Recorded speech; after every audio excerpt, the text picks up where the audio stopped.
All right, Julia. So today we were focusing on trying to wrap up faithfully, and basically there's just a couple sections that needed some work. One was the measure right before the chorus, but that was coming along pretty good. So I mean, just focus a little bit on that. But the main part to focus on are the last four measures of the chorus, starting with the D major chord.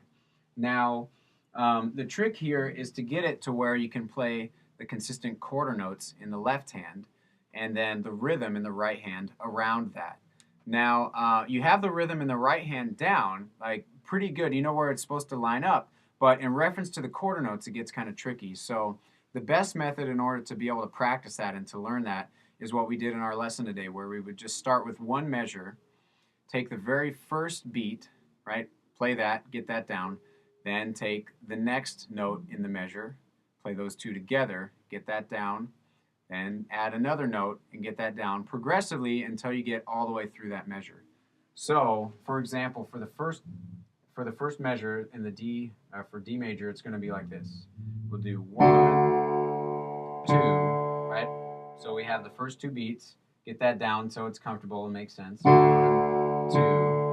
The next thing we're going to do is add the next note in the right hand, which is the B with the third finger. It's going to be like this. 1, 2, and. Okay? So we have 1, 2, and. Get that down. And then we're going to add the next note, which is 1, 2, and. Okay? Right? Now the next thing, we're going to have our left hand go down to the B, and it's going to line up with the chord in the right hand. So we're going to play from the beginning of the measure up to that B chord. Should be like this. Okay?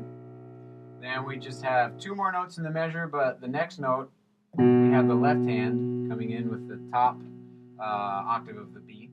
Anyway, so it's going to sound like this. 1, 2. Okay? One more step. We'll have the and of 4 in the right hand. Right there. Sounds like this.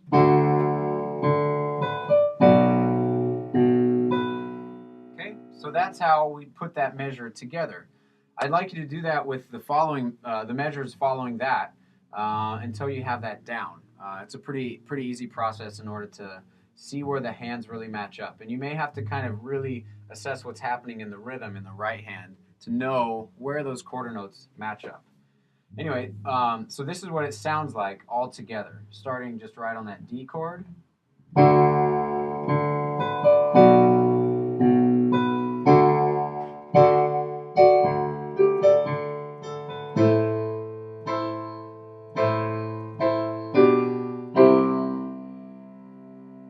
Okay? So go ahead and work on that. And in addition to that, practice the scales that we've been working on and take a look at Piano Man, but starting at the verse on the second page. We're going to go over the first page later, and it's very similar to what the verse is, but it's a little bit more consistent there starting on the second page. And if we do that first, then the other sections will make a little bit more sense. So anyway, work on that stuff, and we'll see you next week.